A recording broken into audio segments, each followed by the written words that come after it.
Day 68.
Been in a lot of pain lately.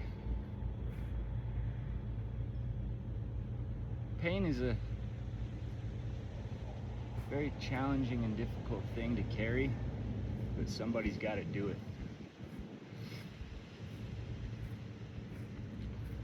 Otherwise, that pain is just spills onto somebody else if you're unwilling to carry it.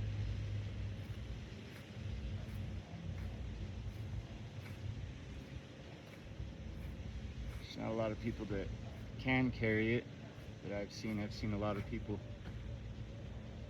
spilling their pain onto other people. not working through it, not grounding it properly. You know, it's all about being all right with your demons,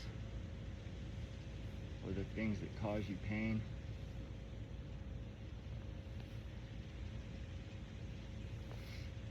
It's kind of a difficult concept to really grasp and see, because it's like you hurt your leg, you know, or you hurt your arm, or you hurt something hurts. So then you go to somebody else and you say, oh, this hurts. Right there, that's the spillover. So the second you vocalize it, I mean, sometimes you don't even got to vocalize it. You can come in pain to somebody else's auric field, you know, within 15 feet of them, and they'll feel it. They'll see it. As soon as they see it, they feel it.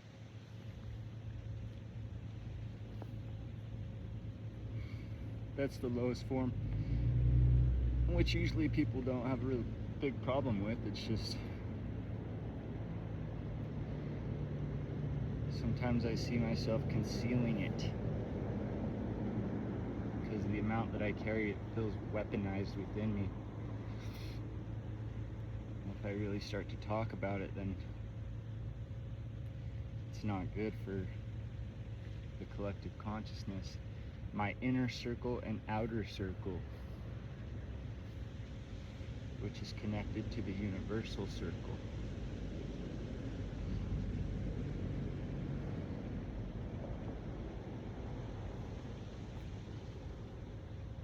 But I will talk about it on here because I feel the youth can grow from healthy pain, you know, like tough love.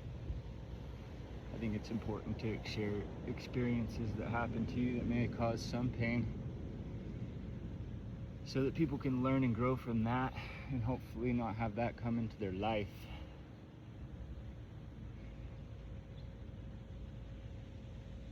My physical pain has been my tattoo.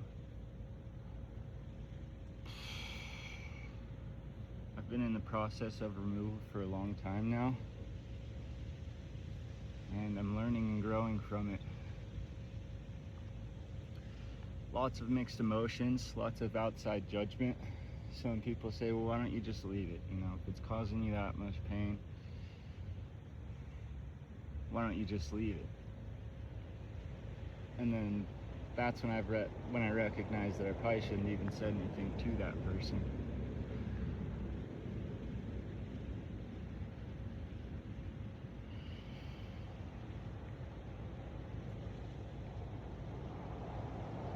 Some people just don't understand pain.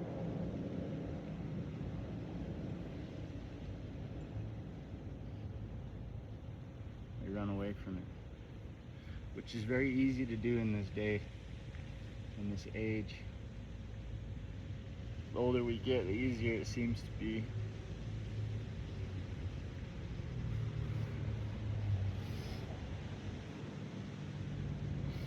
The first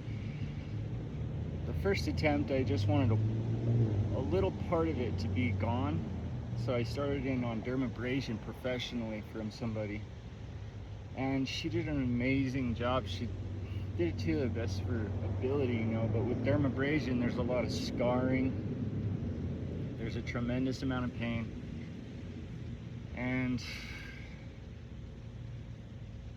you get minimal results. I mean, they're there, I can see the results there, but well, I'm just grateful that I found the right laser, because if you get the wrong laser on this stuff, it can cauterize right over it, and that's the old way, apparently. Or yesterday it was told to me that was the old way, and then the ink can pool underneath the dermis and cause even more problems. So I was very cautious, in particular on the laser that I've been working with, and now there's no heat involved. It's light and vibration.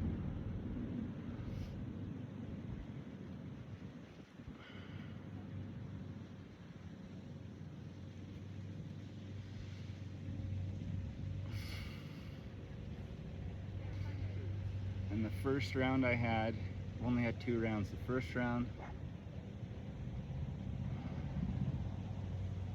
it was painful enough to get me vocal, like saying ouch out of like involuntary.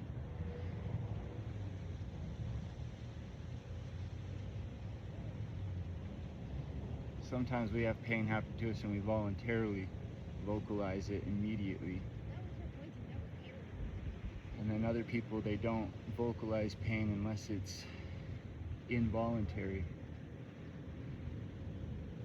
And so it was an involuntary vocalized pain. Felt like,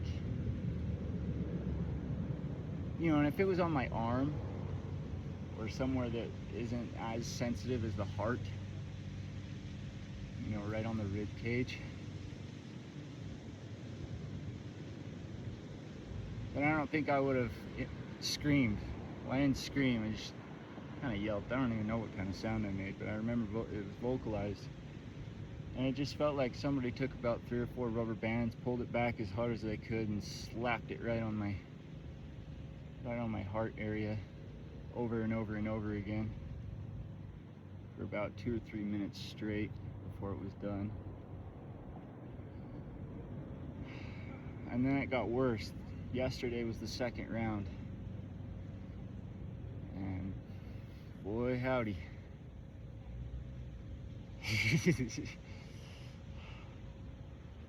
I really gritted my teeth, and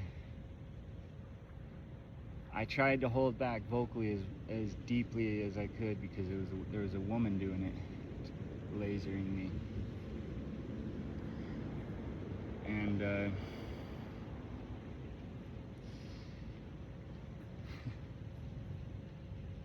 that eventually just didn't really work out. I vocalized pain again, but it felt like drop-sized bacon grease splatters from the pan spilling into my heart, on and into my heart.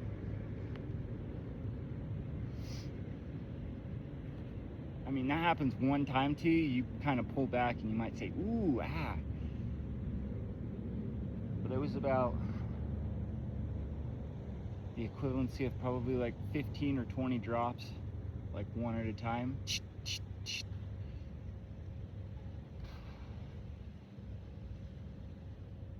And even the lady giving it to me, she said, you know, when I got mine removed, I only did 1 or 2 at a time, you know, one little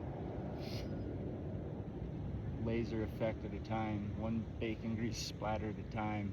Took my time with it. I didn't have that luxury.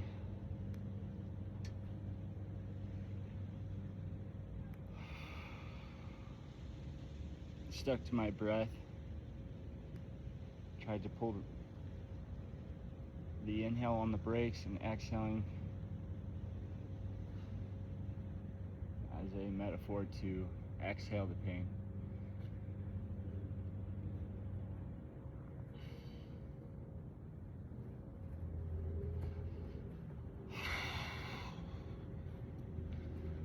So if you think I have a cush life, go and get one of your tattoos removed and then we'll talk. Maybe that'll put a little more respect on my name.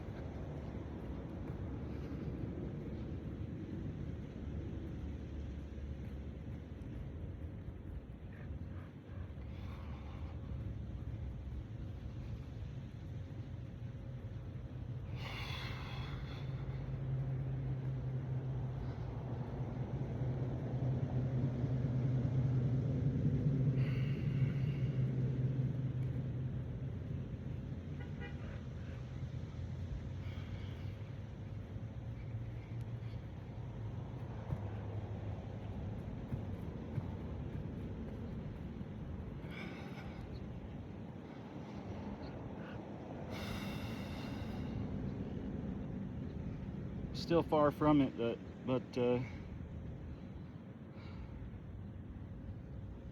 print is almost gone.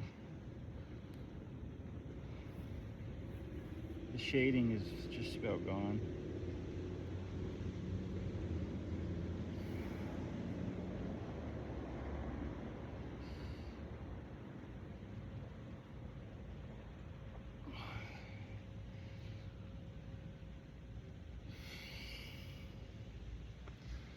I also learned that I could end this madness if I wanted to, and a lot of it would just digest out of me at this point. She said it takes, maybe not the first time, but after the second or third time of doing it, you could wait a few years and your body would be able to digest the tattoo. Sounds pretty bonkers to digest something that's not supposed to be digested, but that's kind of the story of my life.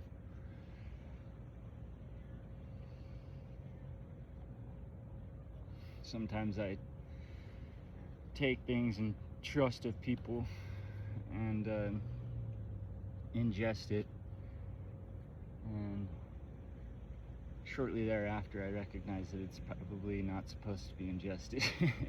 So, but I do get through it, I live through it. I just get to see why firsthand. Which, if you've taken something that's supposed to kill you, then you know damn well what I'm talking about. Or if you've ever been bitten by something that was supposed to kill you, you know what I'm talking about. You know that journey, that trip, that experience. That pain. That psychological pain.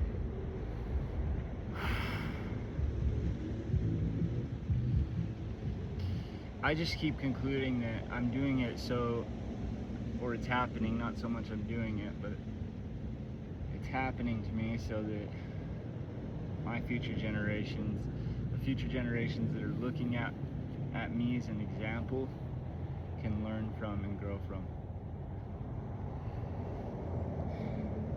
Which happened to me with my brother. So many times I've seen him do something that I've seen a tremendous amount of pain take him and take over his life in, and I recognized that it was enough for me to stray away from those areas of concern, and it taught me what not to do.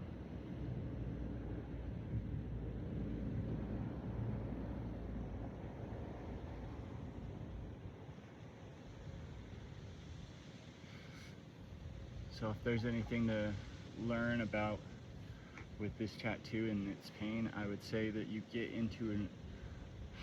into some woo-woo kind of relationship when you get a tattoo with that individual tattoo. And I don't think this happens to everyone, but you can relate. Like, I've seen people get into some sort of relationship with their shoes, with their shirt, the way that they dress, some jewelry. It's very important. It becomes sentimental. And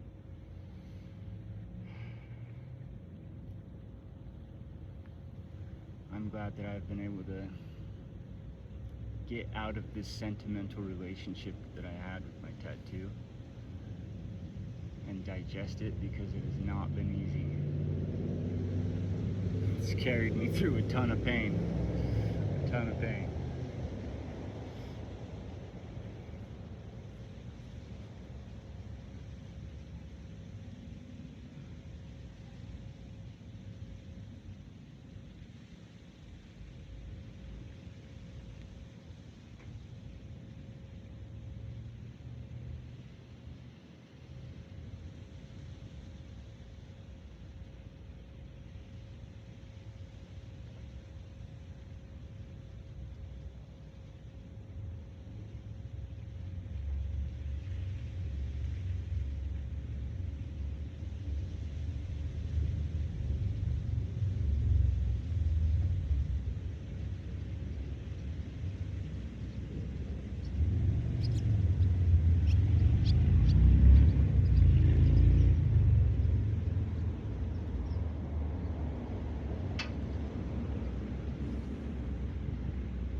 not sure if that lady told me to shut up or if she told her dog to shut up. Had to have been her dog. I don't know.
Topic of conversation lately has been artificial intelligence.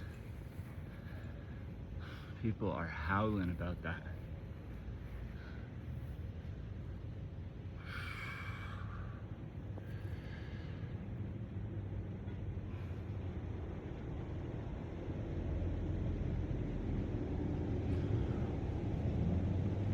Comment in the box if you know about artificial intelligence. I want to hear what you know.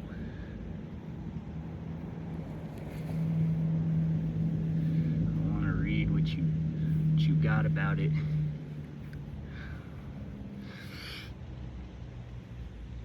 I think just the name of the game is I seen one the other day that was, or yesterday, I seen this yesterday. And it was a wearable, something you can put around your neck. And it records every conversation that you have with people. And it starts to recognize your points of movement towards those people that you talk to. And it reminds you what you said, how you said it, who it was that you were talking to, so that you can see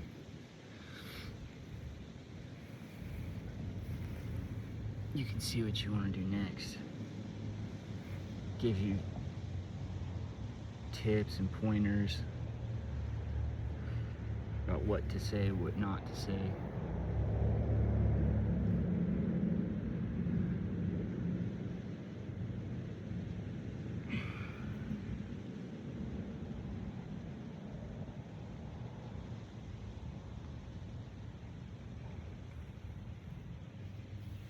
Very tricky. Because I don't know if you show up and then someone sees that you've got that on and they don't want to talk to you anymore. I feel like they're talking to a robot.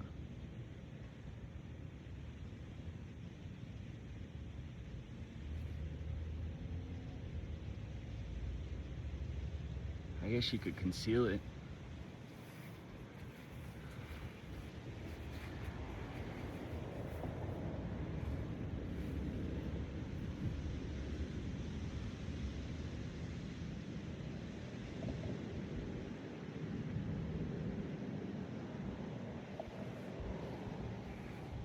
You know what I'm saying? Like, I think the name of the game for it is oftentimes in conversation we find ourselves in having no ability to solve a certain problem. That's what I've seen a lot of.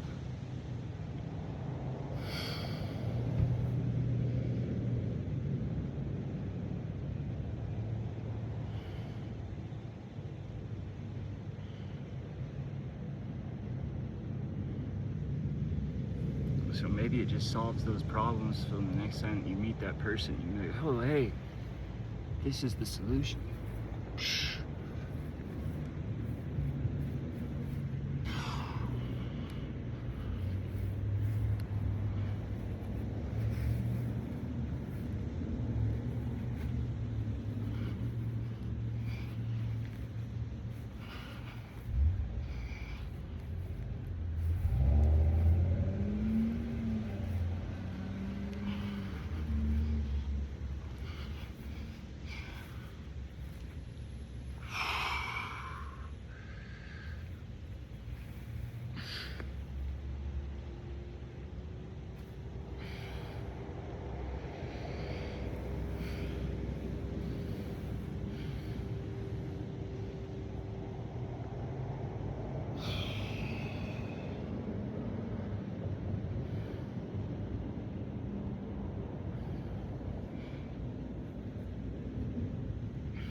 Here's the solution, man. The computers told me this. What do you think? What about if that's not the solution though? What if it's wrong? That's what I've seen a lot of it too.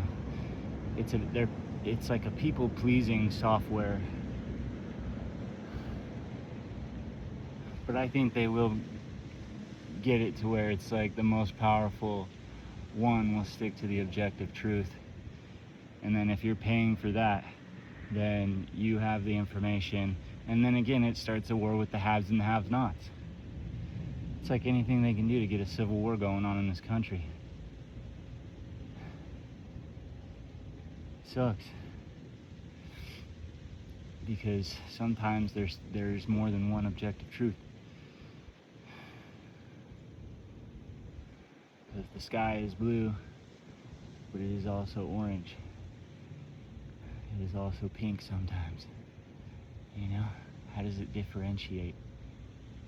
I suppose you just keep tuning it. You just keep dialing it in, tuning it, and dialing it in. You know, just more money, more money, more money, more updates. To the point to where you just get this supreme being that has this computer that can save people from the agony of the unknown, thus giving them even more power.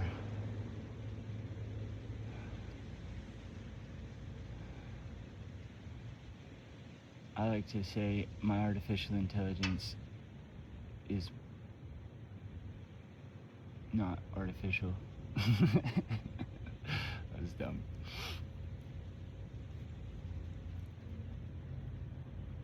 I think that the most advanced artificial intelligence that I've seen thus far is a chipped dog.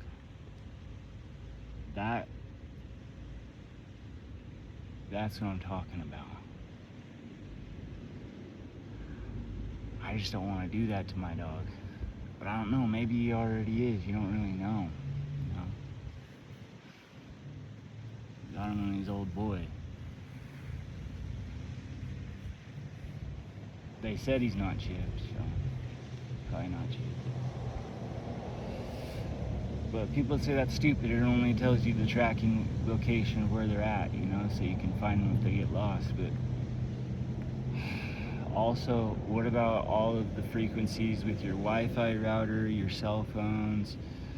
Every electromagnetic frequency that puts off a pulse pings off of that piece of metal and gives off a vibrational effect to them, which helps them understand what it is, and the more it happens, what it's capable of. And that's the shit that I start to think about. Like, you take your dog for a walk, the cell phone tower shoots it with a frequency, and then it gives you this effect in your life of some sort. Sometimes good, sometimes bad. You know, maybe it puts it in a state of peace and love, and it's just happier than it already is. It's in a state of ecstasy. And then that rubs off on you as the owner. Or the counter. You know, it puts you in position to go into a home that's just been terrorized with frequencies, and it just makes it feel terrible. And then you go home and you recognize that how much it affects you when your dog is sick. So that's enough. I love doing this shit. I thought about stopping, but I'm not gonna stop. Sometimes I think what I'm doing is pointless, but maybe if I do it enough times over time, it'll have an effect on people in a positive way. And if it is negative, hopefully it's just in the moment and you can move on rather than letting it, not the words that I say, torment you or tantalize you. Much love, everybody. See y'all tomorrow. Peace.